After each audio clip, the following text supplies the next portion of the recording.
अस्सलाम वालेकुम। जैसा कि ये बात हम तमाम मुसलमानों के सामने रोज़े रोशन की तरह आया है, ज़ाहिर है, आश्कारा है, ढकी छुपी नहीं है कि आज इस दौर में मुसलमान लड़कियां जो है अपने मजहब को छोड़कर, अपने दीन को छोड़कर, अपने शरीयत को छोड़कर, कुरान को छोड़कर, हदीस वाली ज़िंदगी को छोड़कर, हत्ता के माँ बाप को भी छोड़कर वो हिंदू समाज को अपना रही है, हिंदू लड़के को अपने गले लगा रही है और भगवा लब टिरी पे वो फंस रही है।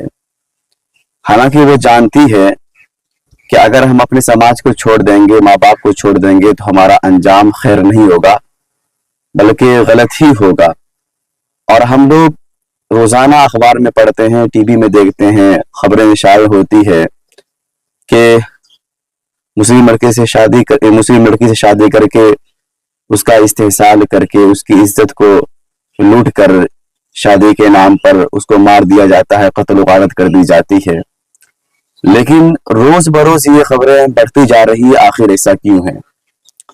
मुस्लिम समाज जो है इस पर क्यों कदगन नहीं लगा पा रहा है? हालांकि हमारे यहाँ के नौजवान भी बड़े मेहनत करते हैं, हर जगह पकड़ते हैं, माँ बाप को बताते हैं, लेकिन फिर भी ये केस जो संभलने का नाम नहीं ले रहा है, रोज बरोज बढ़ते चले जा रहा है। आखिर क्या वजह है? देखिए, जब हम कुरान पढ़ते हैं, हदीस पढ़ते हैं, नबी की जिंदगी पढ़ते हैं और खिलाफत राशिदा के अय्याम पढ़ते हैं, तो हमें महसूस होता है कि आज के मुसलमानों ने न हुजूर की बात मानी, न हुजूर की जिंदगी में ढलने की कोशिश की। हुजूर अकरम सल्लल्लाहु अलैहि वसल्लम ने इरशाद फरमाया था कि लोगों, जिना को मुश्किल करो और निकाह को आसान करो। लेकिन आज का दौर जो है बरअक्स हो गया, उल्टा हो गया है। आज जो है जिना बहुत ही आसान हो गया है, आप दो तीन सौ रुपये में जिना करके चले आएंगे। लेकिन निकाह इतना मुश्किल हो गया है कि नौजवान सोचता है कि हम निकाह कैसे करें। हुजूर अकरम सल्लल्लाहु अलैहि वसल्लम ने इरशाद फरमाया था कि निकाह को आसान करो। आसान ये है कि महरदैन कम से कम रखा जाए और क्या कहते हैं, लड़के की लियाकत देखकर, इस्तेदाद देखकर महरदैन रखा जाए।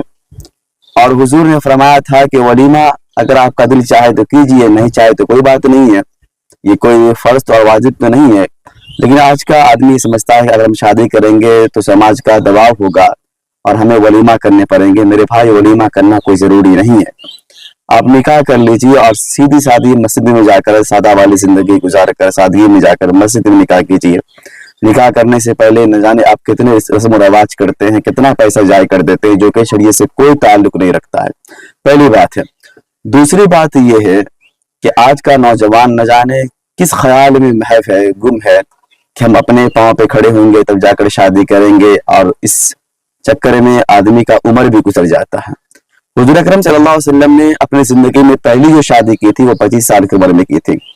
और इससे बात जाहिर होती है कि हर उम्मत मुस्लिमा को, उम्मत मोहम्मदिया को, नौजवान को 25 साल ये आखिरी हद उम्र में कि वो शादी कर लें। और जब अल्लाह ताला का ये वादा है यार कि अगर निकाह करोगे तो तुम्हारे लिए हम राह हमवार कर देंगे। कुरान कहता है कि मन यत्तक़िल्लाह यरज़ुक़हु मिन हैसु ला यहतसिब, कि जो आदमी अल्लाह से डरता है, बंदगी इख्तियार करता है, रिज़्क़ वहां से पहुंचता है जहां से उसका गुमान भी नहीं होता है भाई। तो दूसरी बात यह है कि आज का नौजवान भी शादी करने को तैयार नहीं हो रहा है। और जाहिर सी बात है कि अगर हमारी नौजवान बहन की शादी नहीं होगी और आप नहीं करेंगे तो वो कहाँ जाएगी अपनी प्यास को बुझाने के लिए, भूख को बुझाने के लिए? जाहिर सी बात है अगर हलाल रास्ता नहीं मिलेगा तो हम हराम रास्ता तो इख्तियार ही करेगा। और तीसरी बात यह है कि हुजूर अकरम सल्लल्लाहु अलैहि वसल्लम ने अपनी 4 बेटियां की शादी की और किसी भी शादी में उन्होंने दावत नहीं किया, किसी को खिलाया नहीं है, एक छुआरा तक नहीं खिलाया। आप पढ़ सकते हैं हदीस के अंदर, तारीख के अंदर, कि हुजूर ने एक छुआरा भी अपनी बेटी की शादी में नहीं खिलाया था। लेकिन आज बेटी वाले को इतना परेशान किया जाता है। एक तो एक लानत है, अजाब है बाराती का, जो लोग बाराती लेकर आते हैं, कैसे मुसलमान हैं। और दूसरी बात है कि गांव वाला समाज ये परेशान करता है कि भाई शादी हुई तो खिलाना पड़ेगा। देखिए, जब तक मुस्लिम मुआशरा मेहरबान नहीं होगा बेटी वाले पर, तब तक ये मुआशरा तब्दील होने वाला नहीं है। चौथी बात यह है कि हुजूर अकरम सल्लल्लाहु अलैहि वसल्लम की जिंदगी में हम पढ़ते हैं कि बैतुल माल हुआ करता था, बैतुल माल में ज़कात के पैसे जमा हुआ करते थे, صدقات کے پیسہ جمع ہوتے تھے، خیرات کے پیسے جمع ہوتے تھے، جس سے غریب بچوں کی شادی ہوا کرتی تھی، گھر بنا دیا جاتا تھا، مدرسے مکتب تعمیر ہوتے تھے. تو یہ رواج تو ہمارے یہاں سے ختم ہی ہو گیا کہ بیت المال بنایا جائے. ہم لوگ زکوٰۃ دیتے فرداً انفراداً، کبھی اس کو دے دیا کبھی اس کو دیا، جس سے کوئی فائدہ نہیں ہوتا ہے. تو بیت المال کا ہونا بھی لازمی ہے کہ اس میں پیسہ جمع ہو اور کیا کہ غریب کے بچوں کی شادی کرائے. جب تک غریب کے بچوں کی شادی نہیں ہوگی تب تک وہ بھگوا لو ٹرین میں جاتی رہے گی. آپ سمجھ رہے ہیں میری بات کو؟ ہم ہندو کو یا غیر مسلم کو یا غیر مذہب والے کو برا نہیں کریں گے. عقل مند آدمی یہ ہے کہ جو اپنے گریبانے میں جھانکے، اپنی غلطی کا احساس کرے، اپنے غلطی پر ندامت و شرمندگی کا اظہار کرے کہ ہم سے غلطی ہو رہی ہے.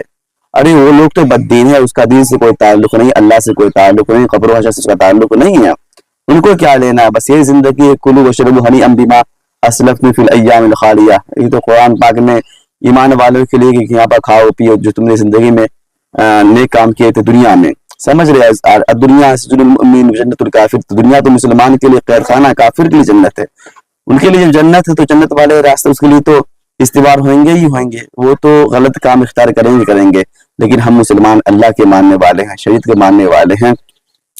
جب تک معاشرہ مہربان نہیں ہوگا لڑکی والے پر، اللہ کی قسم یہ معاشرہ سنبھلنے والا نہیں ہے. چاہے آپ جتنا بھی زور لگا لیں، قرآن سنا لیں، حدیث سنا لیں، تقریر سنا لیں، تعلیم سنا لیں، تربیت کر لیں، کچھ نہیں ہوگا.